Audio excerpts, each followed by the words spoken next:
Our first story tonight is about a Colorado fine art photographer who can remember a time when photography was not regarded as an art at all, but merely a tool for documenting reality.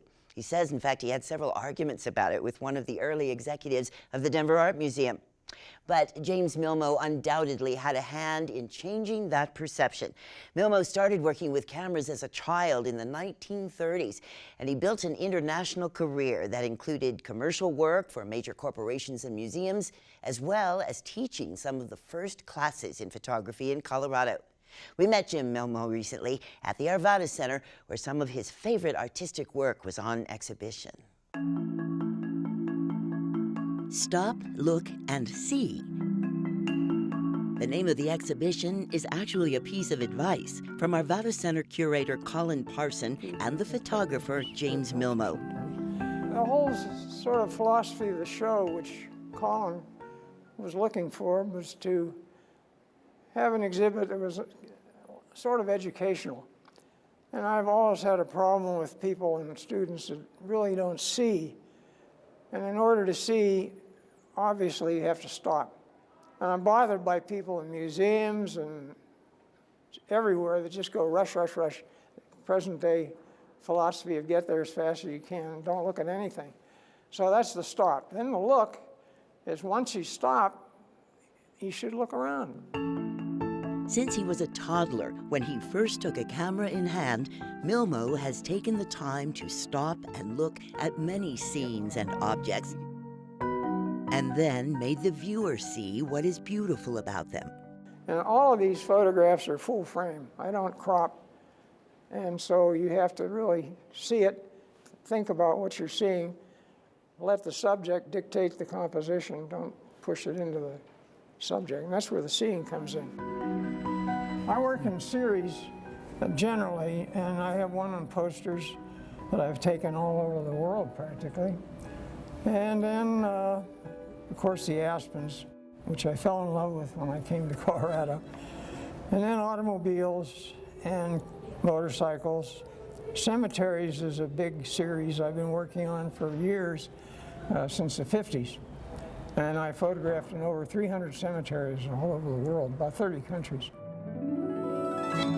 This is my summer home in Victor, Colorado. Beautiful. When you first encountered it? I'm kidding. Oh, I was going to say, you don't actually live there now.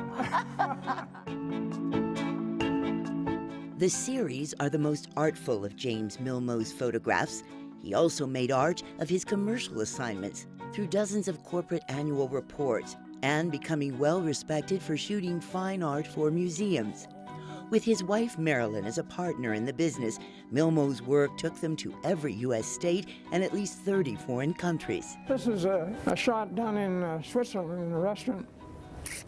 And this again is a matter of timing, waiting until these gentlemen created a pose with their cigars and cigarettes. This is back in the days when everyone was smoking. Yes. And then exposing for the outside put them into a silhouette effect.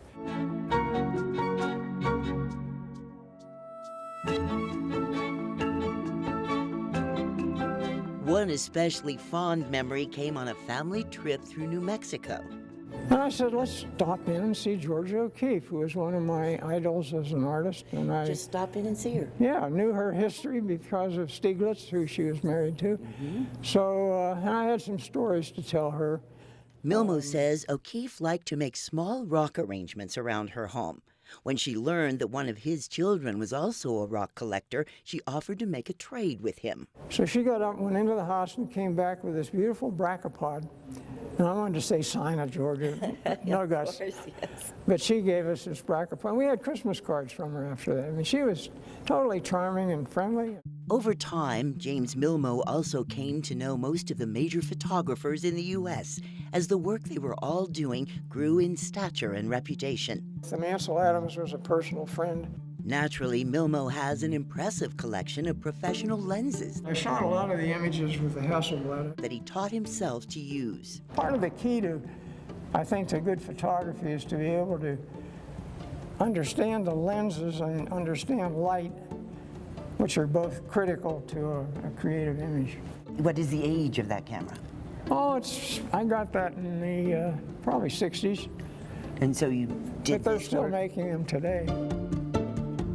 As photography became digital, Milmoe adjusted. This is a young fellow in Berkeley, California, with his cell phone. These 4 were all taken with an iPhone. I don't think most people, even ones that have iPhones, realize the quality of the prints that you can get from an iPhone. His series of exotic flowers were also taken with an iPhone on the island of Maui. I have a daughter who lives in Maui, and she rode her motorcycle all over the island, so she had an incredible memory for where these flowers were scattered all over the island. Was able to take me to the most beautiful. Some of these things are just amazing.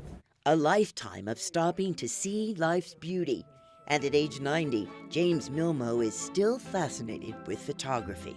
That's not a working camera. Oh, in my dreams.